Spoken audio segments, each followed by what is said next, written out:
Ahí voy. Bueno, muy bien.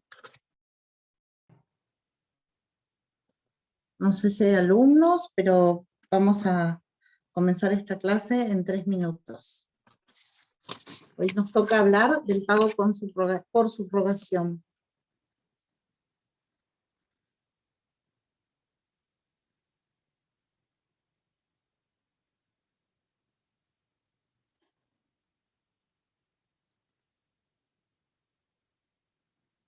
Vamos a esperar los 3 minutos. Creo que empieza, buen día, ¿cómo estás? Creo que esta clase empieza y 45, así que vamos a esperar por si se agrega algún otro alumno más. Pero en realidad es una... vamos a tratar de explicar los medios por los cuales se modifica la obligación.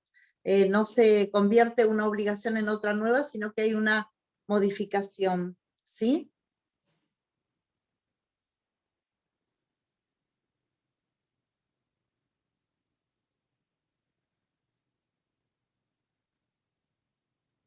Por respeto, discúlpame, por ahí entramos, si querés arrancamos, porque no sé cuántos alumnos va a haber, generalmente son 3. Como usted quiera. Nos faltan 2 minutos, si vos tenés paciencia, me esperás. Sí, esperamos. Bueno, muchas gracias.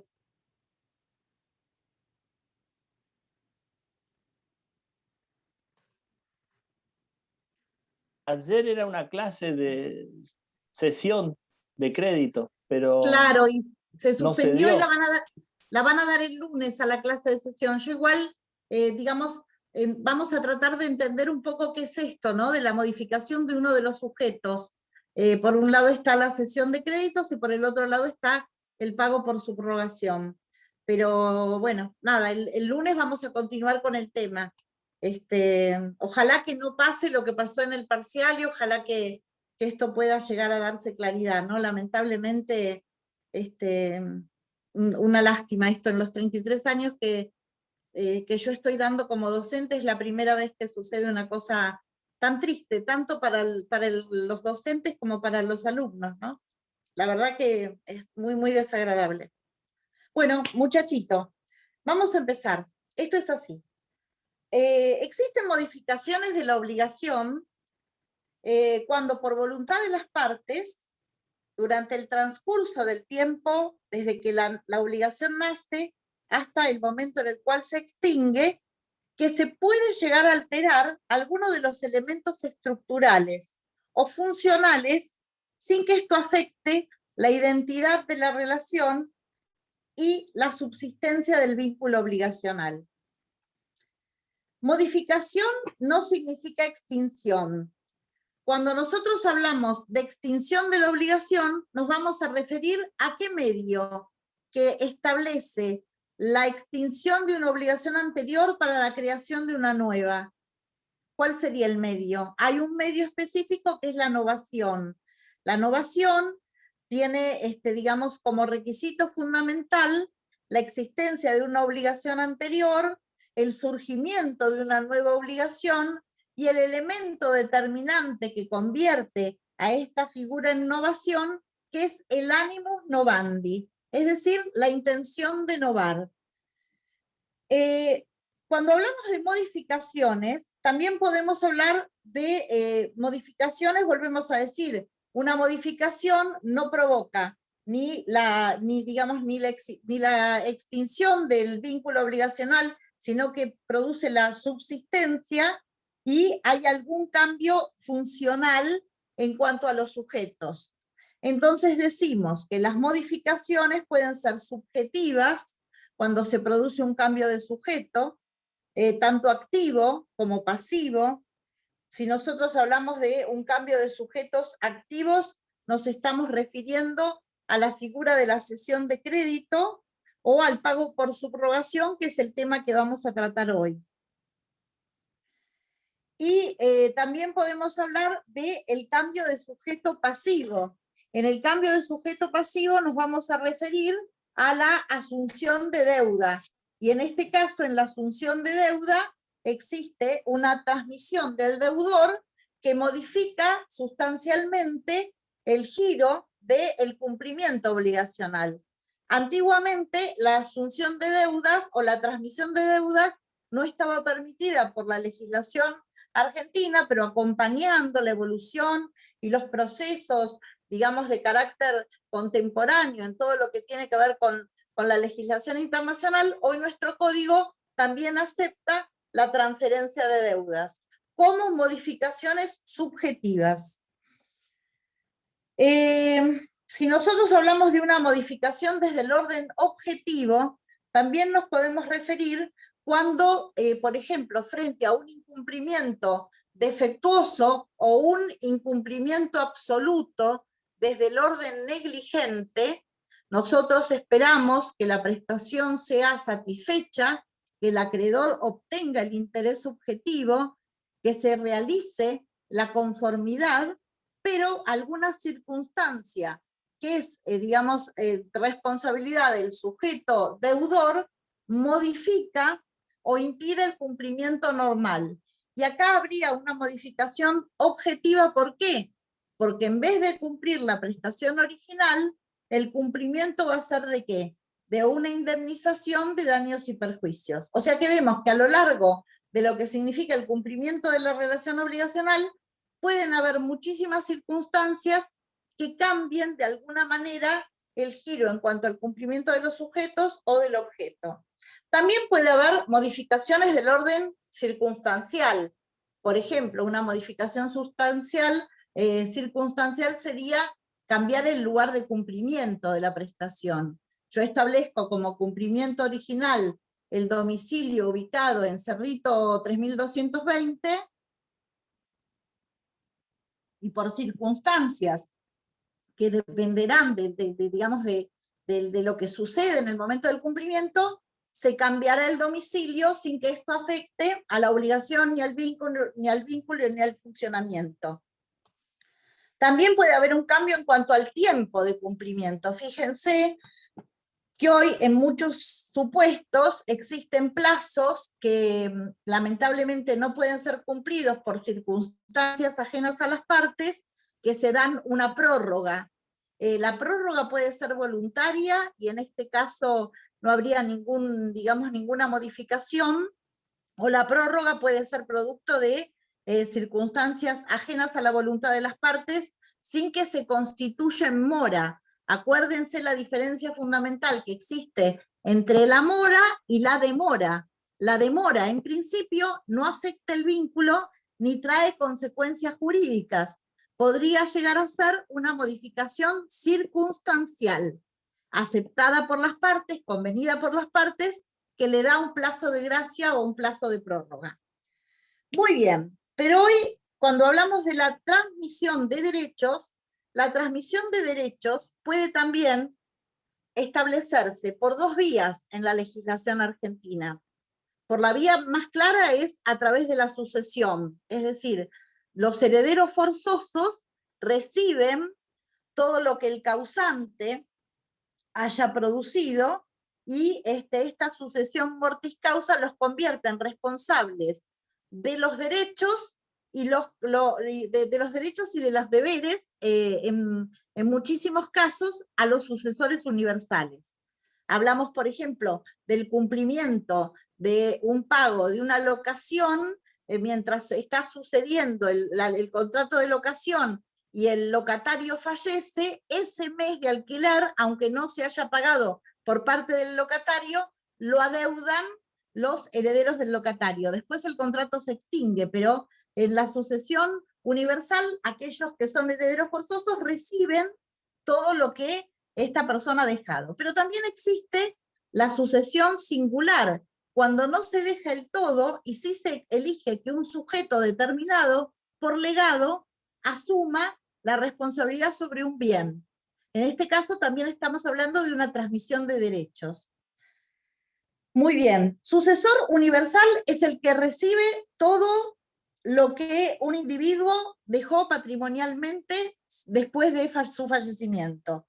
Pero también existen los sucesores singulares, como por ejemplo el legatario, al cual se le transfiere un bien particular. Desde el momento mismo en el cual se da cumplimiento a lo que se dispuso dentro de una determinada donación, el legatario va a ser, a partir del momento en el cual ha sido indicado, el beneficiario de lo que se le determine como legado. Existen actos entre vivos, que es lo que vamos a atender hoy, en los cuales existen ciertas transmisiones de derechos. La cesión de derechos, que lo va digamos, a tratar el tema la doctora Andersen el día lunes, está regulada como contrato, a partir del artículo 1614. Es una forma muy usual e importante en cuanto a la que se pueden transmitir la calidad de acreedor a través de un contrato de cesión de créditos o cesión de derechos, celebrado entre el acreedor, que es el cedente, y el cesionario, que es el nuevo, digamos, beneficiario, al cual se le transmiten todos sus derechos. El artículo 1600, lo voy a leer solamente, no lo vamos a explicar, porque esto es, digamos, objeto de la clase de la doctora. Establece el 1614 que hay contrato de cesión cuando una de las partes transfiere a la otra un derecho. Se aplica a la cesión de derecho las reglas de la compraventa, de la permuta o de la donación, según se haya realizado, a título oneroso o a título gratuito. ¿Sí? Muy bien, hoy vamos a hablar del pago por subrogación. El pago por subrogación es cuando opera la transmisión del crédito a un tercero que realizó un pago. Está regulado en el artículo 900.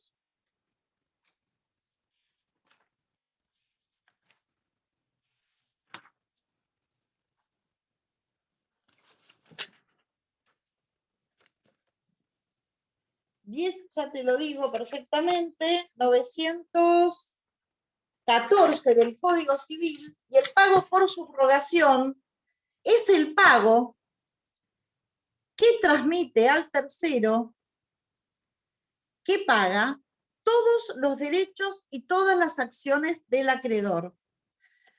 Cuando nosotros hablamos de la subrogación, nos referimos al término subrogar. Subrogar quiere decir ocupar el lugar de alguien.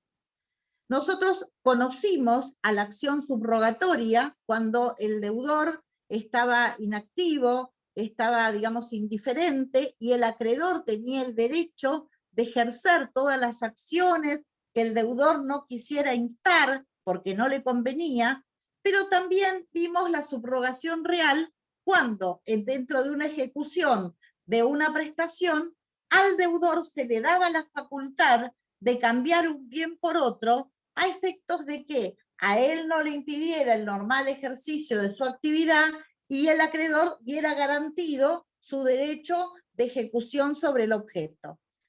Bueno, el pago por subrogación se produce cuando un tercero que es ajeno a la relación obligacional decide pagar en el nombre del acreedor original. Esto también lo viste cuando hablamos del pago y de los terceros interesados. Entonces decimos que subrogar es ocupar el lugar de otro. También nos referimos a esto cuando el artículo 914 señala la importancia de que a partir de que el tercero paga, todos los derechos y todas las acciones del acreedor se las subroga, es decir, las toma para sí. ¿Qué es importante para determinar este pago por subrogación? Los requisitos, ¿no? En primer lugar, es que exista un acreedor, un acreedor con un crédito existente, legítimo, exigible. Este objeto de la relación obligacional tiene que ser efectivamente satisfecho al acreedor, o sea, este tercero que asume la responsabilidad de pagar debe realizarlo conforme lo hubiera hecho el deudor en el tiempo correspondiente, en el lugar apropiado y de acuerdo a las circunstancias establecidas. Esta ejecución de la prestación debe ser realizada por una persona con capacidad suficiente. ¿Por qué? Porque cuando nosotros hablamos de un acto jurídico que se convierte en un acto de pago, este pago debe ser realizado con conciencia, con efectividad y con todos los requisitos que conforman al pago para que realmente sea válido. El solvens que ejecute la prestación debe hacerlo con los fondos del deudor, es decir, con fondos que no sean del deudor. Si son los fondos del deudor, él está asumiendo una gestión de negocios. Los fondos con los cuales el solvens paga deben ser aquellos fondos que le pertenezcan. ¿Para qué? Para que después tenga el derecho a ejercer la acción que corresponde. El crédito que se satisface debe ser transmisible, pues en caso contrario sería inconcebible el efecto propio de la figura. El fundamento en cuanto a las razones de por qué conviene establecer el pago por subrogación, en primer lugar, es porque una vez que esta vía se realiza, se acelera el procedimiento, no existen demoras. Cuando nosotros hablamos de la celeridad en la ejecución, buscamos que, sin que exista ninguna desventaja para cualquiera de las partes, el interés que se produzca en el cumplimiento desobligue. Si nosotros hablamos del pago por subrogación, entendemos que en este caso la relación se extingue con relación al acreedor original, pero el deudor va a tener que asumir la responsabilidad de cumplimiento posterior. Es muy importante establecer que existen razones de justicia, de equidad y de orden práctico. Esto es lo que señala Vallespino. Hay razones de justicia, de equidad y de orden práctico. Y en la importancia que presenta hoy en la práctica el pago por subrogación, la ejecución de la prestación va a ser muy efectiva para las partes, porque al momento del cumplimiento de la ejecución, esta prestación se activa. Decimos que conforme al artículo 915 del Código vigente, el pago por subrogación puede ser realizado desde el punto de vista legal o desde el punto de vista convencional. Lo más común es que el pago por subrogación se establezca convencionalmente. Y los requisitos para la subrogación no son otros que los requisitos propios del acto jurídico y los que se refieren al pago en sí mismo, es decir, los que responden al artículo 866 del Código vigente. No es ocioso hablar de que este pago por consignación debe ser hecho por un tercero capaz de contratar y que debe atender a los principios de integridad y de identidad respecto a lo debido, o sea, debe reunir todos los requisitos del objeto del pago. También es importante contemplar que el pago por subrogación, en algunos supuestos, puede no abarcar la totalidad del crédito, sino que puede existir una subrogación del orden parcial. Al momento del... Sí, perdón, ¿me preguntaste algo? Al momento de la ejecución... Sí, decime, María. Sabrina, perdón. No hay drama. ¿El acreedor se puede oponer a este pago parcial?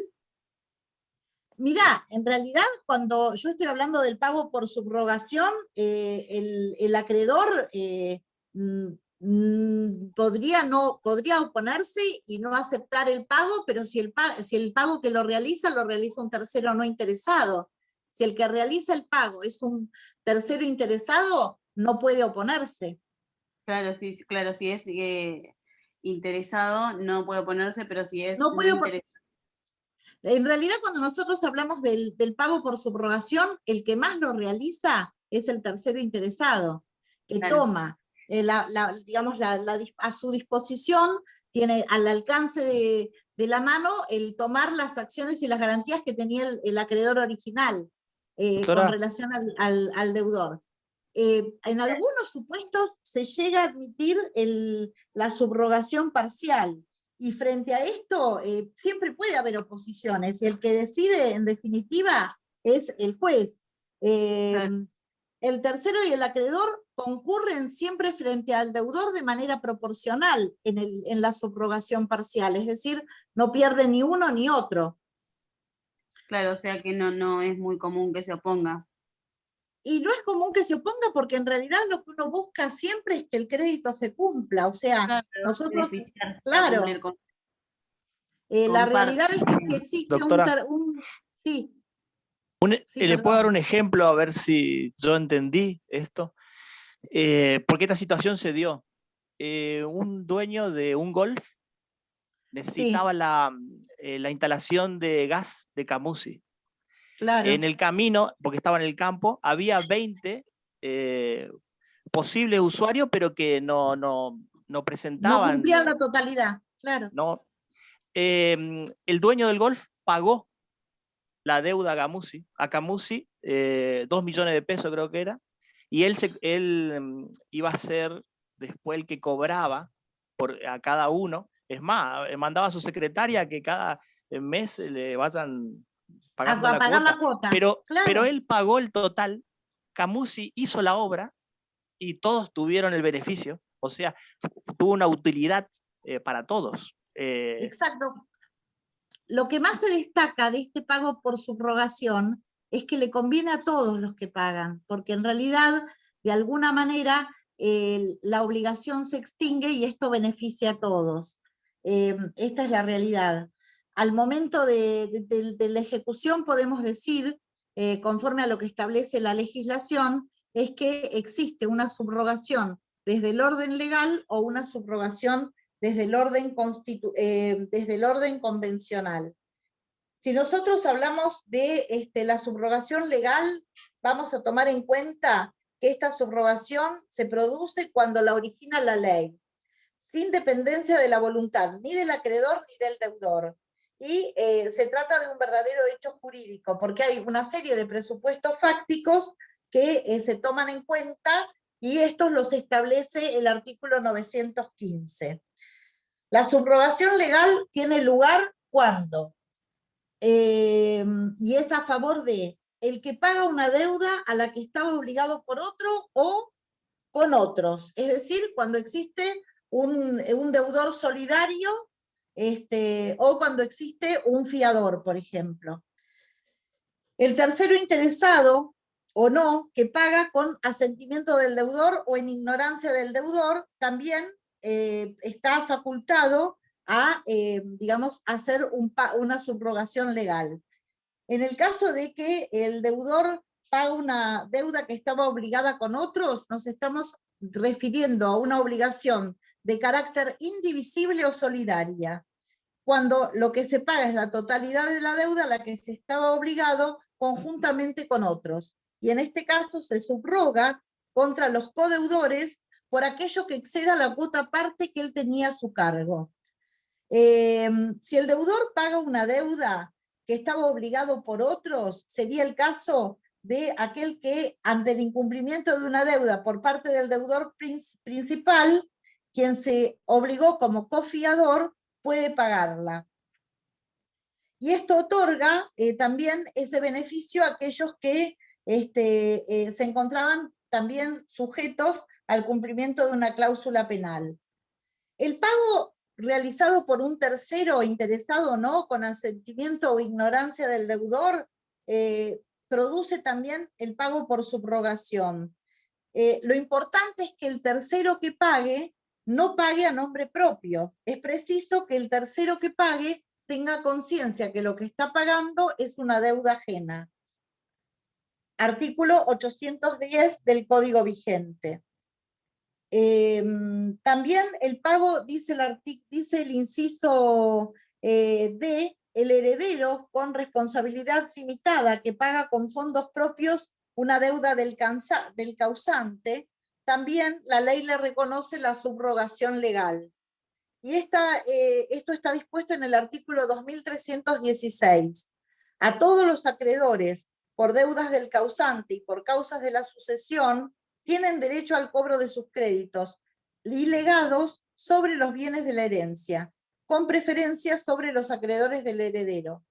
La responsabilidad es concurrente hasta el valor de los bienes hereditarios recibidos. También la ley reconoce en la subrogación legal a el caso de la aseguradora. El artículo 80 de la Ley de Seguros establece la subrogación en los derechos que correspondan al asegurado contra un tercero, en razón del siniestro, y se transfieren al asegurado hasta el monto de la indemnización abonada. El asegurado es responsable de todo acto que perjudique este derecho del asegurador. Cuando hablamos de el pago por subrogación, entendemos que es muy importante también establecer que esta subrogación, como ya les dije al inicio de la clase, lo que busca es satisfacer el interés del acreedor. Y al tercero que podría llegar a verse por perjudicado, lo como interceder a fin de que se eviten posibles, empobrecimientos o tardanzas o efectos contrarios a lo que las partes buscan al momento de iniciar una relación jurídica obligacional. Cuando hablamos de la subrogación convencional, nos referimos a aquella que, como cualquier acuerdo de partes, establece entre el acreedor el derecho a subrogarse los derechos del deudor contra un tercero, y esta subrogación convencional en principio es absolutamente facultativa, es decir, no es obligatoria. La distinción fundamental entre la que establece la ley para estos supuestos que están específicamente establecidos en el artículo 915, se distingue de la subrogación que establece el artículo 917. El artículo 917 señala que el deudor que paga al acreedor con fondos de tercero puede subrogar al prestamista para que tengan los efectos previstos en esta norma. Establece una serie de requisitos. En primer lugar, que el préstamo, como el pago, consten en un instrumento con cierta anterior. Que el recibo conste, en el recibo donde se expide el pago, deben contar los fondos que pertenecen al subrogado. Y en tercer lugar, el instrumento del préstamo debe constar en el instrumento del préstamo debe constar el dinero con el cual se cumple la obligación del deudor. Esta subrogación opera siempre a instancia del deudor, quien paga al acreedor con fondos que le han prestado un tercero. Es el deudor quien le transmite al tercero los derechos de su antiguo acreedor. La norma requiere acuerdo de voluntades del deudor y del tercero que se subroga en los derechos del acreedor primitivo. No existe concurso de voluntad del acreedor. El deudor va a perseguir obtener el crédito con un interés muy bajo o con mejores condiciones de cumplimiento, frente a otro que le establecía intereses mucho más altos. Para que exista una subrogación convencional, es muy importante, lo fundamental, como en todo acuerdo de partes, es que nazca del libre albedrío y que nazca de la voluntad subrogatoria, expresa e inequívoca por parte del deudor. Cuando nosotros hablamos de la interpretación que nosotros debemos darle al cumplimiento de ciertas, posibilidades, nosotros referimos a que la subrogación convencional debe estar específicamente determinada. También es necesario que el préstamo que otorga el tercero como pago esté documentado, tanto en un instrumento público o en un instrumento privado. El instrumento privado otorga fecha cierta y eso le da validez suficiente, pero el instrumento público otorga verosimilitud, validez y certeza. El instrumento del préstamo debe constar en el instrumento del préstamo debe constar en forma expresa lo que se está destinando al pago del crédito, en el cual habrá que subrogar al acreedor. Esto lo establece el artículo 919 del Código Civil. la transmisión del crédito tiene las siguientes limitaciones. La primera limitación es que el subrogado solo puede ejercer el derecho transferido hasta el valor de lo pagado. El codeudor de una obligación de sujeto plural solamente puede reclamar a los demás codeudores la parte que a cada uno de ellos les corresponda cumplir. Acuérdense de cuando nosotros hablábamos de la divisibilidad en las obligaciones. Si existe más de un deudor, cada uno deberá su cuota o su alícuota, y cada acreedor puede reclamar en las obligaciones divisibles lo que le corresponda al deudor. Aquí en la subrogación convencional, el codeudor de una obligación de sujeto plural solamente puede reclamar a los demás codeudores la parte que cada uno de ellos le corresponde cumplir. Ni más ni menos. El caso que puso el ejemplo del alumno es perfectamente coherente, porque en este caso, digamos, el dueño del golf solamente le va a poder reclamar a cada uno de los codeudores lo que debe con relación a la parte del total. Doctora, y en ese caso, a partir que hace el pago por subrogación, por ejemplo, el dueño del golf, ahí ya no existe una mancomunación simple. Mira, es perfecta tu pregunta, porque cuando yo estoy estableciendo lo que corresponde a cada uno, convierto la obligación en una obligación mancomunada. Sí, sí, sí. Por eso nosotros siempre diferenciamos lo que es la divisibilidad de la indivisibilidad y lo que es la simple mancomunación de la solidaridad. Aunque la ley establece que el principio general es de la solidaridad, porque en materia de grupos, para no establecer cuál es la proporción que cada uno deba, es, digamos, más coherente, atendiendo a la víctima, atendiendo al sujeto que ha sido, digamos, afectado, siempre corresponde establecer una solidaridad. Yo la Pero la pregunta era realidad por... es que, la realidad es que si estamos frente a una obligación donde hay varios sujetos codeudores y se fracciona, la simple mancomunación es la vía que corresponde. La pregunta Decime. era porque este caso que se dio así, él pudo cobrarle a 8 o a 9, pero creo que uno no le pudo cobrar, era insolvente, y él ya había pagado. Claro, y los otros no asumieron la responsabilidad del que no. Claro, claro. Bueno, esa es el kit de la cuestión.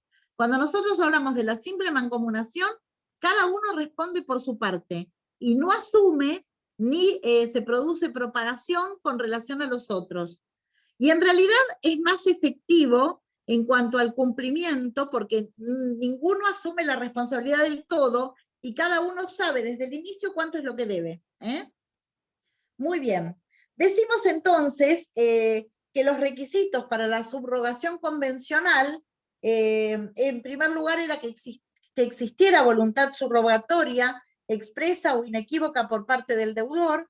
En segundo lugar, que tanto el préstamo que otorga el tercero como el pago estén documentados, tanto sea en un instrumento público como en un instrumento privado, con fecha cierta, que es lo más importante para saber desde cuándo, que el instrumento del préstamo conste en forma expresa, que el importe de este será destinado al pago del crédito en el cual habrá de subrogarse el acreedor, y esto lo establece el artículo 919 del Código al referirse al pago por subrogación.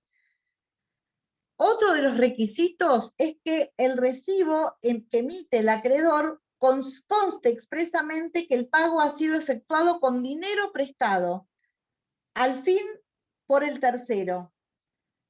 Si esto establece la claridad de cuál es la intención de subrogar. Si nosotros hablamos de la subrogación, es que estamos pagando por otro y recibiendo todas las acciones y todos los derechos que ese otro tiene. No es preciso el consentimiento del acreedor en el caso de la subrogación convencional.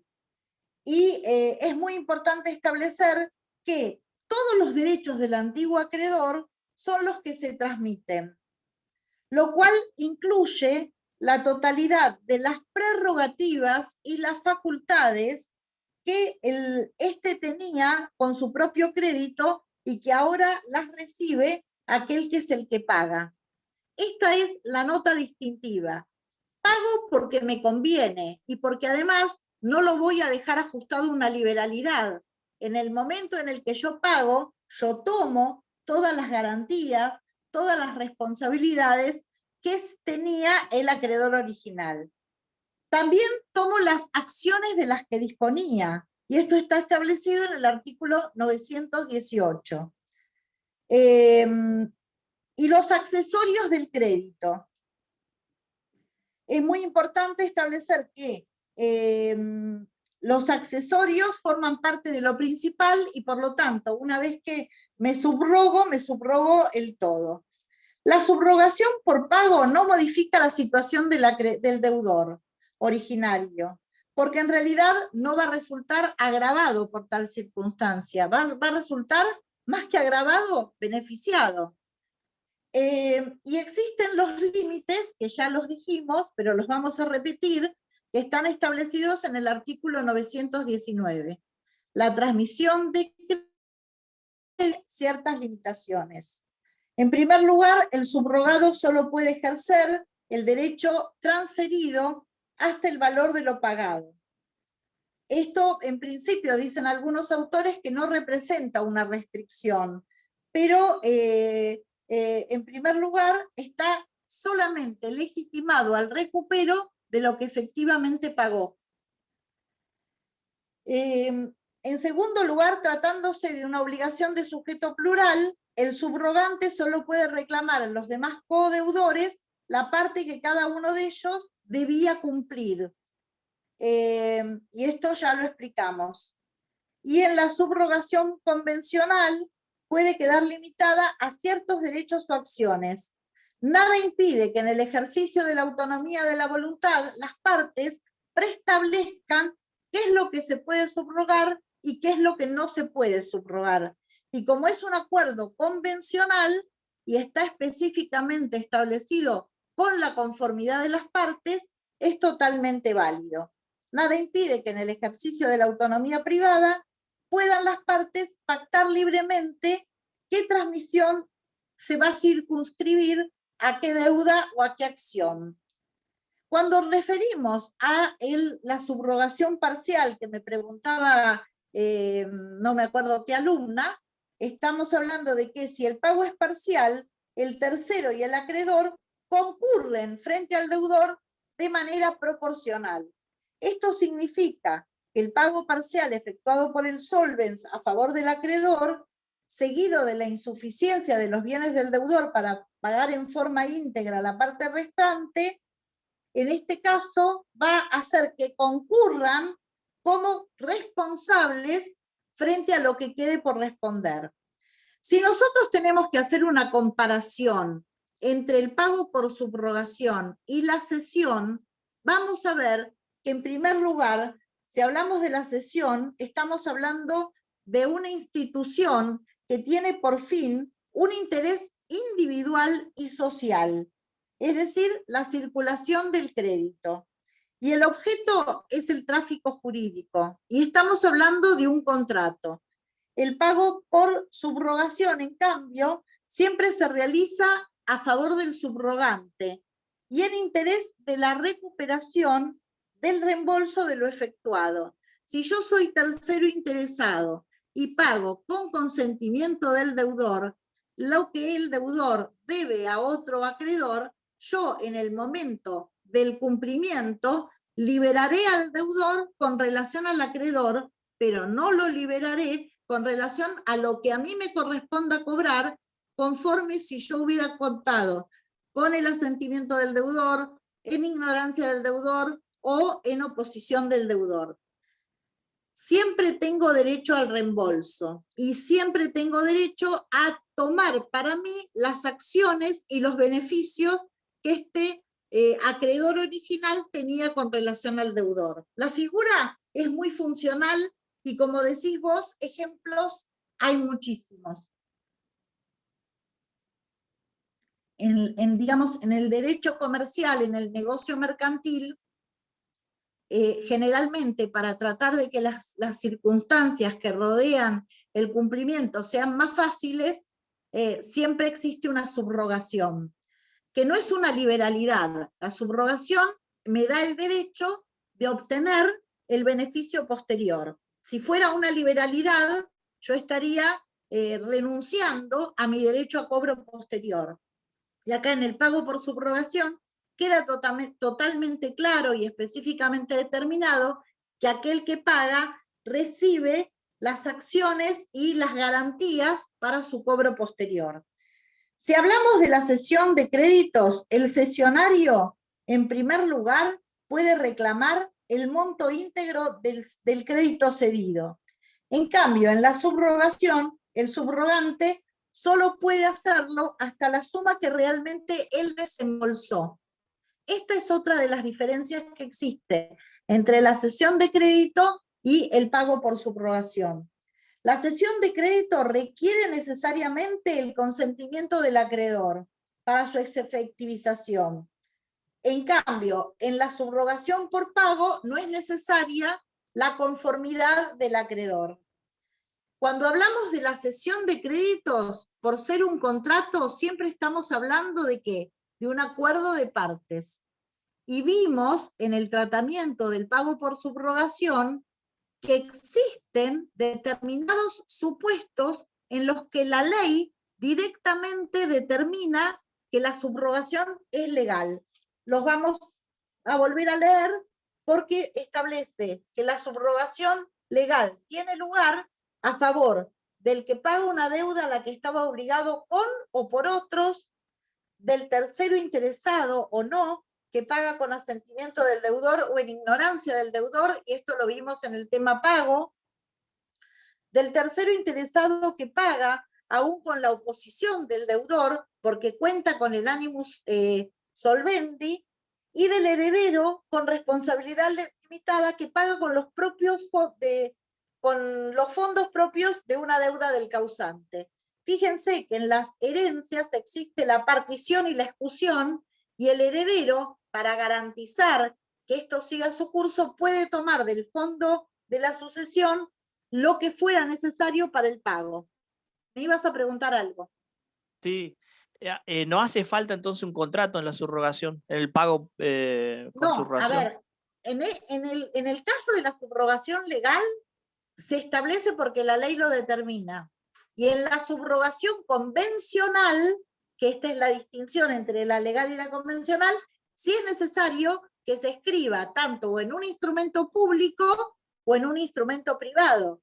Porque nosotros, ¿de qué nos vamos a valer después? Siempre tiene que haber una prueba escrita. Lo que yo acuerdo, si lo acuerdo verbalmente, después no lo puedo probar. Lamentablemente, en la cesión de crédito también hay un contrato. en la cesión de créditos hay la cesión de créditos generalmente se tiene que realizar ante un acta que digamos, en muchísimos, yo siempre, a ver, yo hace muchos años que no ejerzo la profesión porque trabajo en el Registro Público de Comercio, pero tuve la suerte de ejercer, y siempre decía, gastás unos pesos más, pero te conviene hacer un acta pública, es decir, donde no haya ningún tipo de prueba posterior. Si yo realizo un convenio de partes en una escritura, me evito después las pericias, porque todo lo que yo establecí en esa escritura goza de, digamos, la verosimilitud suficiente.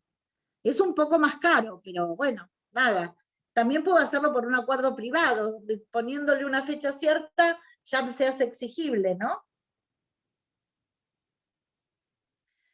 Bueno, y por último decimos que la cesión a veces procura obtener beneficios solamente al cedente. En cambio, el acreedor en el pago por subrogación es el más beneficiado porque termina resolviendo su cuestión. La cesión siempre es negocial y la subrogación por pago puede ser legal o negocial. También existe otro supuesto en el cual la ley conviene la modificación subjetiva de la, digamos, obligación, pero en vez del cambio de sujeto acreedor, se produce el cambio de sujeto deudor. Cuando hablamos de la transmisión de deudas, y hablamos de la transmisión de deudas por acto entre vivos, nos estamos refiriendo específicamente a 3 tipos de especies de transmisión: la cesión de deudas, la asunción de deudas y la promesa de liberación. La cesión de deudas está hoy regulada en el artículo 1632, la asunción de deudas está regulada en el artículo 1633 y la promesa de liberación está regulada en el artículo 1635. En realidad esto se tuvo que instrumentar por la gran cantidad de venta de empresas, y la venta de empresas, que hoy es un fenómeno moderno, que en algún punto algunos decían que servía para evadir responsabilidades fiscales, hoy, digamos, trata de estar regulada e instalada para que no se provoquen daños mayores. No sé si me entienden. El artículo 1632 establece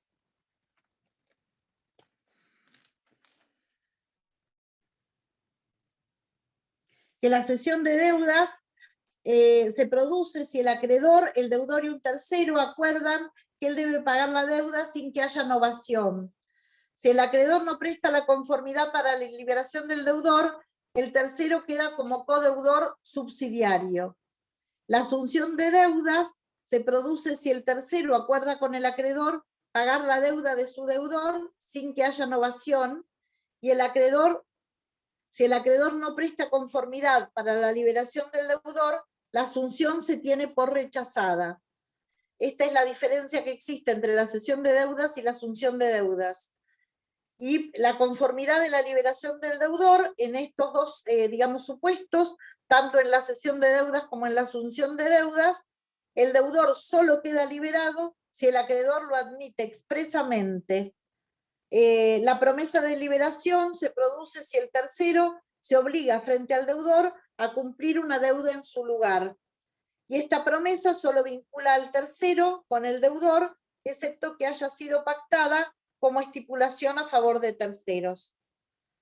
Bueno, también existe la cesión de la postura contractual. En algunos supuestos donde se admite la subcontratación, podemos hablar del sublocatario, del submandatario, que son figuras que dentro de la relación original se permiten que exista una sustitución de sujeto. Volvemos a recapitular el tema de hoy, que era pago por subrogación. Tiene lugar cuando un tercero ajeno a la relación obligacional cumple con la prestación comprometida por el deudor y desinteresa al acreedor, sustituyéndolo en el ejercicio de sus derechos. El tercero que ejecuta la prestación va a asumir la posición jurídica del acreedor, ya sea por disposición de la ley o por acuerdo de partes. En principio no causa perjuicios ni resulta desventajosa al interés de todos los sujetos involucrados, ni tampoco a los terceros. Reporta en principio beneficios al acreedor originario, al acreedor subrogante, y eventualmente en algunos puestos también puede beneficiar al deudor. Espero que lo hayan entendido y cualquier duda estoy acá. Hay una pregunta. Hay una cesión de deuda que se llama acumulativa, ¿no? Leí por ahí en Pizarro, que en ese caso comparten la deuda el nuevo deudor con el viejo deudor. Sí, la asunción de deudas las va a tratar creo que la doctora Andersen, pero nosotros hablamos de este tema refiriéndonos a lo empresarial. ¿Por qué? Porque lo que se busca es que exista la continuidad de la empresa y que ambos se mantengan como responsables. Porque cuando nosotros hablamos ahora ya no hay créditos, ¿no? Pero en una realidad funcional, los negocios van aumentando a medida que los créditos van fluyendo. Y para que los créditos fluyan debe haber garantía suficiente. Si no hay responsables de cumplimiento o la solvencia de las personas es dudosa, es necesario que haya conformidad en que ambos sean digamos, los que asuman esta deuda. Generalmente en materia comercial el deudor original queda, no es que se libera del todo, porque queda para garantizar el cumplimiento de el nuevo deudor. La transmisión de deudas, como lo digo y como realmente sucede, tenía lugar cuando venían empresas extranjeras digamos, a crear nuevas formas de contratación, nuevas empresas. Hoy el mercado está bastante paralizado y salvo en algunos supuestos donde haya fusión empresarial, no existe la asunción de deudas. Entre particulares podría llegar a darse, pero es muy poco común, muy poco frecuente. Más común entonces la transmisión de crédito, la cesión de crédito. La cesión de crédito, sí.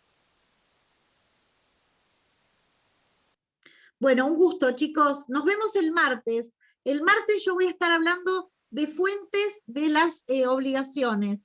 No sé qué fuentes vieron con la doctora Andersen.